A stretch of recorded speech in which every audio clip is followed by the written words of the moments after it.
5। ये इस वीडियो में वायरिंग पार्ट 5, ठीक है।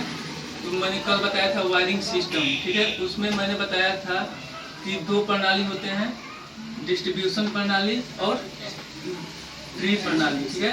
डिस्ट्रीब्यूशन प्रणाली का मतलब होता है वितरण प्रणाली, यानी कि एक परिपथ से दूसरे परिपथ में लाइन को हम कहाँ से प्रवाहित किस प्रकार से करते हैं।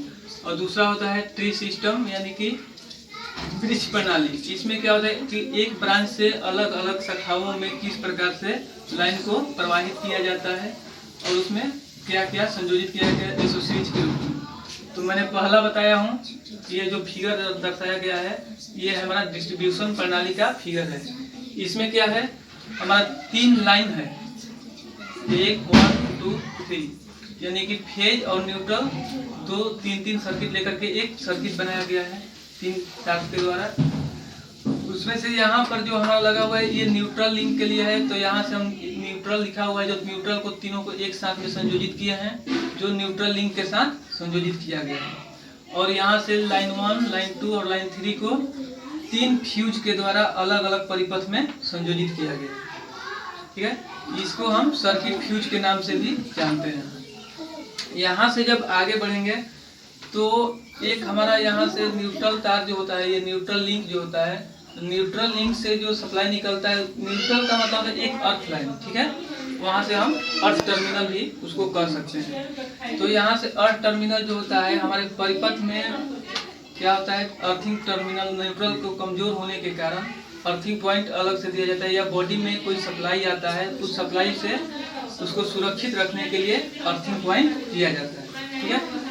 तो यहाँ से 3 लाइन को लेकर के मैंने चला फ्यूज 1, फ्यूज 2 और फ्यूज 3 में, और तीनों को अलग अलग जोड़ने के बाद यहाँ से मैं आगे जाकर के तीनों परिपथ को एक सिंगल फेज सप्लाई बना दी।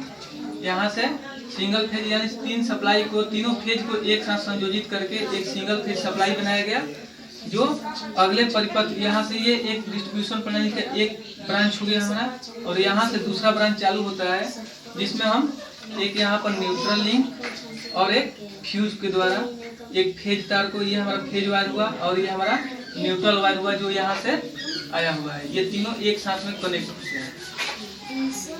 और यहाँ पर जाएंगे तो ये हमारा फ्यूज होता है और एक न्यूट्रल लिंक होता है।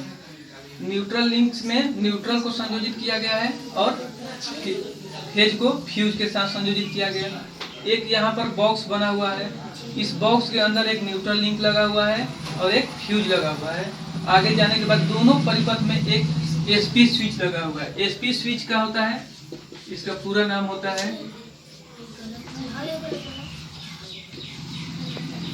Single pole switch.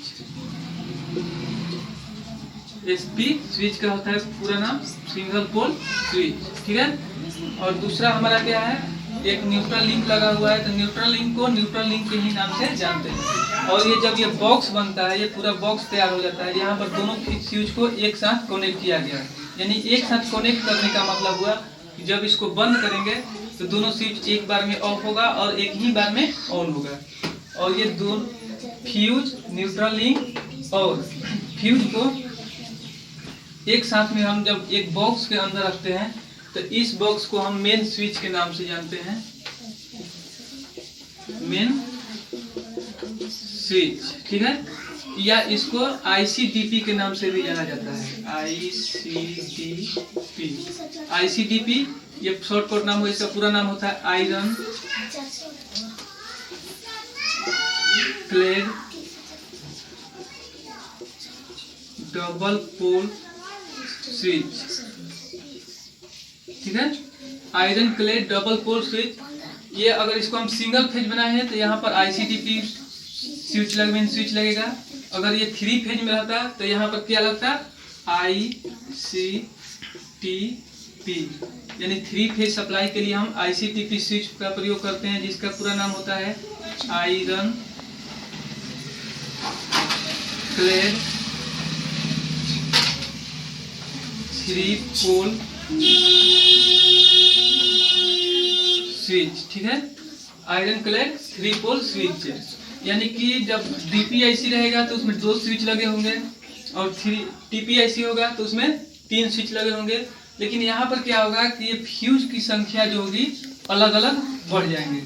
यहाँ पर सॉरी इसमें 3 स्विच नहीं 4 स्विच हो जाएंगे ICTP में, और इसमें 3 फ्यूज लगेंगे। तीनों यहाँ पर जो शॉर्ट करके एक बनाया हुआ है तो तीनों फ्यूज के साथ में अलग अलग स्विच का प्रयोग किया जाएगा, और ये तीनों मिलकर के एक ICTP मेन स्विच का कार्य करते हैं। तो ये हमारा डिस्ट्रीब्यूशन सिस्टम हुआ। इसमें बस एक बार फिर से सुन लीजिए। यहाँ से हमारा क्या हुआ, लाइन 1, लाइन 2 और लाइन 3 को सप्लाई को निकालते हैं। तीनों को क्या किए, पहले एक बार में शॉर्ट कर दिए।